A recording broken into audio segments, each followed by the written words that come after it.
अस्सलाम वालेकुम वरहमतुल्लाहि वबरकातुहू। रमज़ान सीरीज़ हम लेकर चल रहे हैं अल्हम्दुलिल्लाह, और हम रोज़े के मसले मसाइल पे बातचीत करते रहते हैं। हम कैसे अपने रोज़े के बेहतरीन सवाब को बढ़ा सकते हैं, कैसे रोज़े की फ़जीलतों में इजाफ़ा कर सकते हैं, कैसे कौन से ऐसे काम कर सकते हैं जिनसे हमें रोज़े का डबल ट्रिपल सवाब मिले। जैसे हम पर नमाज़ वाजिब है, लेकिन हम कौन से ऐसे काम कर सकते हैं जिससे हमारे नमाज का डबल ट्रिपल सवाब मिले और हमारी नमाज की जो फ़जीलत है और नमाज का जो सवाब है उसमें कई गुना इजाफ़ा हो जाए।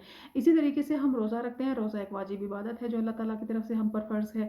तो हम कुछ काम भी हमें ऐसे करना चाहिए जिससे उनकी फ़जीलतों में इजाफ़ा हो। लेकिन कुछ काम ऐसे भी होते हैं जो हमारे नमाज की सवाब को भी घटा देते हैं, और जो हमारे जब हम रोज़ा रखते हैं तो वो काम हमारे रोज़े के सवाब को भी काफ़ी हद तक कम कर देते हैं। तो इन चीज़ों से हमें परहेज़ करना है। तो आज की वीडियो में हम वो काम डिस्कस करेंगे या वो पॉइंट्स डिस्कस करेंगे जो हमारे रोज़े के सवाब को कम कर देते हैं, जिनसे रोज़ा मकरूह भी हो जाता है। अच्छा, नंबर 1 है कि खून का अतिया देना। खून का अतिया देना एक बेहतरीन फ़ेल है, एक सवाब का काम है। लेकिन खून का अतिया रोज़े की हालत में देना, जबकि हमें यकीन हो कि हमें इतनी वीकनेस हो जाएगी कि हम पता नहीं अपने रोज़े को कंटिन्यू कर पाएँगे कि नहीं, तो ऐसी हालत में फिर रोज़ा मकरूह हो जाता है। कि अगर आपको अपनी कंडीशन का एहसास भी हो कि हम इतनी यानी कमज़ोरी हो जाएगी कि हम नहीं अपने रोज़े को, जो हमारे रोज़े पर असर डाल देगी, तो वो चीज़ भी जो है वो हमारे रोज़े के सवाब को घटा देती है। खुशबूदार फूलों को सूंघना, सब्जियों के जो पौधे हैं उनको सूंघना, फलों के जो पौधे हैं उनको सूंघना, और उनकी खुशबू को अपने नाक में जब हम लेकर जा रहे होते हैं तो उससे भी हमारे रोज़े का सवाब है ना वो कम हो जाता है। ख़वातीन का पानी में बैठ जाना, यानी जब बहुत गर्मी लग रही होती है तो पानी वाले ऐसे काम करना जिससे हमारे कपड़े भी पूरे भीग जाएँ, और या जानबूझकर पानी में बैठ जाना, उससे हमारे रोज़े का सवाब कम हो जाता है। और दूसरा ये है कि बार-बार कुल्ली भी करना, यानी जब गर्मी का मौसम होता है तो क्योंकि अब प्यास बहुत ज़्यादा लग रही है, रोज़ा गुज़र नहीं रहा है, तो बार-बार हम कभी-कभी ऐसा हो जाता है कि कुल्ली कर लेते हैं कि शायद उससे थोड़ा-सा प्यास का जो असर है ना वो थोड़ा हल्का हो जाएगा, तो इससे हमारे रोज़े का सवाब कम हो जाता है। कपड़े गीले करके पहनना या अपने ऊपर गीले कपड़े रख लेना ताकि हमें थोड़ा ठंडक का एहसास हो, इससे भी हमारा सवाब कम हो जाता है। दाँत निकलवाना रोज़े की हालत में, जबकि आपको पता है कि खून निकलने का भी अंदेशा होता है, तो उससे भी हमारे रोज़े का सवाब कम हो। अच्छा, ये बात यहाँ पर ज़रूर नोट डाउन की जाए कि ये वो पॉइंट्स हम डिस्कस कर रहे हैं कि जिनसे रोज़ा टूटता नहीं है, लेकिन जिससे रोज़े का सवाब काफ़ी हद तक कम हो जाता है।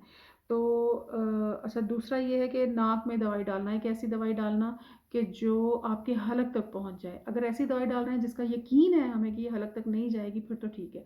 लेकिन जब हमें पता हो कि ये दवाई हलक तक जाएगी, तो उससे भी फिर हमारा रोज़े का सवाब कम हो जाता है। तो ये कुछ ऐसी चीज़ें हैं, और एक और पॉइंट भी मुझे याद आया कि ऐसी फ़िल्में, ऐसे ड्रामे देखना, यानी कि जब रोज़ा गुज़र नहीं रहा होता, तो रोज़े को गुज़ारने के लिए कि किसी तरीके से टाइम जल्दी से गुज़र जाए और हमें भूख प्यास का एहसास ना हो, फ़िल्म्स देखी जाती हैं, ड्रामास देखे जाते हैं। और आपको पता है कि आजकल को जो ड्रामों का हाल है, रोमांस बेस्ड ड्रामे होते हैं, और औरत और मर्द और इनकी कहानियाँ और इन्हीं पे बेस्ड होते हैं ड्रामे। ऐसे ड्रामे देखने से भी ना रोज़े का सवाब बहुत हद तक कम हो जाता है। इसलिए ज़रूरी है कि हम हर उस चीज़ से परहेज़ करें जिससे हमारी जो ख़ालिस इबादत है ना उसमें ज़रा-सा भी फ़र्क आए। बल्कि हमें कोशिश करनी है कि हमारी वाजिब इबादत या हम जो भी इबादत करते हैं वो इतनी अच्छी हो कि, और उसमें कुछ ऐसे कामों को अख्तियार किया जाए जिससे वो जो हमारी इबादत है वो परवरदिगार आलम के यहाँ जब पहुँचे तो वो दुगना तिगना उस पर फ़जीलत हो, और हमें दुगना-तिगना सवाब मिले इंशाअल्लाहुल अज़ीज़। क्योंकि ये जो हमारा रोज़ा है ना, ये सारा नमाज़ जब हम पढ़ रहे होते हैं, जो हमारा रोज़ा रख रहे होते हैं, ये सब खुदा के दरबार में जा रहा होता है हमारा। तो जब हम अपने प्यारे रब के दरबार में कुछ भेज रहे होते हैं, तो क्यों ना हम उसको इतने खूबसूरत तरीके से भेजें कि उसमें किसी किस्म का कोई नक़्स ना हो, किसी किस्म की कोई कमी ना हो, बल्कि वो परफ़ेक्शन होनी चाहिए हर उस काम में जो हमारे परवरदिगार आलम के पास जाती है।